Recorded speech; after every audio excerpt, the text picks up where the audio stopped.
Nhar it-tnejn madwar 30 pulizija se jibdew jirċievu rimedji għal inġustizzji li sofrew fi snin preċedenti.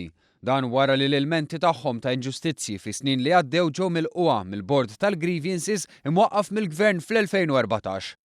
Il-ġurnal Kulħadd irrapporta kif fil-kwartieri ġenerali tal-Pulizija mistennija ssir ċerimonja qasira fejn 10 pulizija se jirċievu l-promozzjonijiet mistħoqqa. Il-promozzjonijiet li ser ikunu b'effett mid-dati li jmorru lura skont il-każi rispettivi fost l-oħrajn ivarjaw minn surġenti li se jiġu promossi għal rank ta' surġenti maġġuri tat-tieni jew l-ewwel klassi u kuntistabbli li se jiġu promossi għal rank ta' surġent.